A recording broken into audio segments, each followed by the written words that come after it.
What's going on, people? We are Tottenham TV, back here for another episode of the 5 Takeaways, where we're going to take a look at the 3-2 defeat at the Tottenham Hotspur Stadium at the hands of Bournemouth yesterday and see what 5 things we can take away. I mean, be very impressed if you've picked 5 positive things to take away from that game yesterday. But let's get into the first one, and that is home record over. Yeah, not the most positive. So, yeah, Spurs obviously off the back of 5 wins in a row, haven't lost at home since January after losing 2-0 at home to Villa. So that record is now over. If we're hoping that our home record is what was going to keep us in the top 4 race, maybe we have to readjust our hopes, because that isn't to be the case. And also, it was our first home loss against a promoted side in the Premier League since losing to Wolves at home 3-1 in 2018, in December 2018. Hell. So our first home loss against a promoted team for 5 years. Wow. That is mad to think of, to be honest. And nowhere near good enough. I mean, not much more I can say on that. But we were worrying about the away form, weren't we? And now this is creeping into the home. It doesn't read a good sight for the rest of the season, to be honest. But look, let's move on to number 2. And that number 2 is Juma Cameo. Yeah, so it was a pretty good cameo for him yesterday. Played half an hour and was on the right-hand side, provided a decent threat. He had 3 shots, 2 on target, completed 1 dribble, completed a cross as well, scored the equaliser at a crucial time. It looked like we were going to go on to maybe win the game. And I thought he was bright in his cameo on the pitch, and gave us something a bit different to maybe what the other attackers were offering. Yeah, definitely. He was definitely bright. It gave us a lot of energy going forward, running, pressing, beating men. It was very good. Got that goal, and now he scored more goals than Richarlison in the Premier League, which is crazy to think about. But it just begs to the question: why the hell has he not had more minutes up until now? Yeah, it's a good question, because whenever he's come on, he's looked bright. So it's just a bit of a weird one why he's consistently overlooked. And maybe after showing again in the Premier League, he can maybe make an impact. He'll start getting more minutes now. Yeah, he's got to start the next game, in my opinion. He has to. But let's move on to number 3, and that is a bad day for Porro. Yeah, and he had a bit similar to his debut. He did have a day to forget yesterday, Pedro Potter. We'll start off with some of the positives, because there were one positive, and that was going forward. On the day, he made 3 key passes, and he completed 5 of his 13 accurate crosses and created 1 big chance. So going forward, the numbers were still decent, but defensively he was all over the shop. Lost 10 of his 16 ground duels, was dribbled past 4 times during the game, which is more than any other player. He had a hand in all 3 goals conceded as well, making an error for the first one, lacking an interception for the second one, and the third one getting bullied by Solanke. His passing accuracy was 71%, which is pretty dreadful, and only completed 2 of his 16 dribbles as well. He's going to have major improvements if he's going to be a success in this league. So was all over the shop yesterday, unfortunately for him. Yeah, and it's worrying, to be honest, because you thought after that Leicester game it was just going to be a welcome to the Premier League, but he's had a couple of games in the Premier League now, and he needs to get better defensively by a big distance. It's nowhere near good enough, and especially if we go into like a back 4 next season, you're going to need to be that much better defensively as well. So, I mean, he needs to improve. That's all I'm going to say on the matter, because it just was not good enough yesterday. I mean, he just kept getting beaten time and time again, and so weak in the challenge as well. The way Solanke was just able to completely outmuscle him and body him without really any sort of challenge. It was definitely worrying times yesterday. So he needs to get a lot better if he is going to make a name for himself in the Premier League. But even on a bad day, the attacking numbers weren't dreadful, to be fair.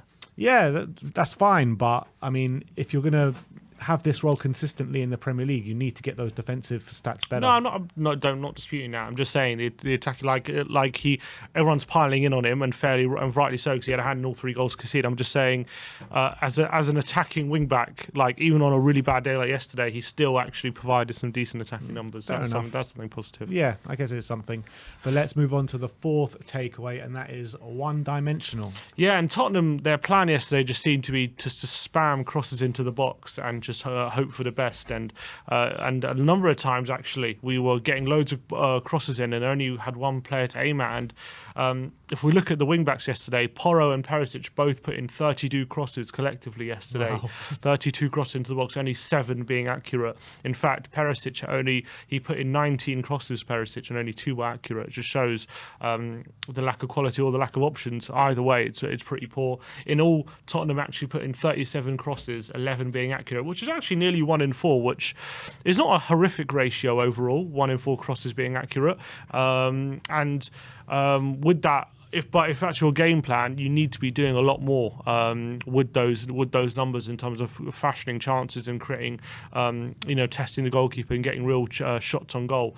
But that seemed to be our only plan of action yesterday. Just work the ball out wide, put in a cross in, and hopefully someone could turn it home. And unfortunately, it wasn't good enough really to try and break down this Bournemouth side. Yeah, and it's been pretty much all season. We've been very one-dimensional, very predictable, very easy to play against, and this game yesterday was completely no different. I mean, like you say, just completely spamming crosses into the box, hoping for the best, and the best outcome not coming. So we need to find different variations in our play. We need to find ways to hurt the opposition in different sort of ways. But if it hasn't come by now in the season, I doubt it is going to come from now until the end of the season. On a bright note, just on the crossing though, Kulusevski, he put in 3 crosses and all 3 were accurate.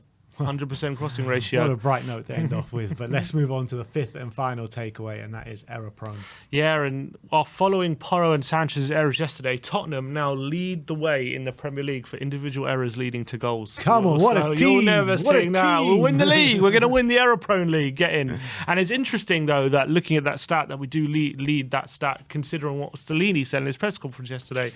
He was questioned about the tactics and everything like that, and he said sometimes it's not a tactical problem. Sometimes it's individual mistakes that lead to big issues, and it's not necessarily a tactical issue which is leading to bad performances. And obviously there are problems with tactics as well, but it's interesting that he says that, and then you look at the stats and we lead the way for errors leading to goals, and that really does. And that's always going to undermine your tactical approach, isn't it, when that happens? And I bet you that it's actually more than 8 because there's sometimes errors that lead to a goal that's not picked up by that metric. They don't, well, because it depends how you define an error. It has to be literally, like, Dyer heading it to Salah kind of thing. So I'm sure there's going to be more than 8 on there as well. So I was actually saying this earlier on the season when people were complaining about Conte and people were complaining about his tactics. We were very close to Manchester United and not that far away from Arsenal and Man City at the time. I think it was like 8 points or whatever, 10 points or whatever. And I was saying that if you cut out the individual errors from the players that we know that are not good enough, the Dyers, the Llorises, and those ilk, like we would be right up there. We might even have been in a title race. We said the same under Mourinho. We said that under Mourinho as well. I remember he did video after video saying, like, look, this plan could work, but these individual errors keep undermining the plans. It keeps happening. And it's happened again a lot this season, hasn't it? Exactly. And as much as people want to say, well, if you're making that many errors, it's got to be a tactical issue. And I think that's partly that's true. But I think at some point you have to admit individual errors do undermine your plan all the time. When if you're set up in a certain way and then you just make a really bad back pass or you just lose the ball on the edge of your box, that's obviously going to undermine the game plan when you have to change things up because the score's now gone against you. And Spurs, how many times we've been saying it, that all these defenders have mistakes in them, and the facts prove it. Yeah, and I think it just proves, like you say, that Conte's system works, Mourinho's system works. Any system can work if you play it to a good level.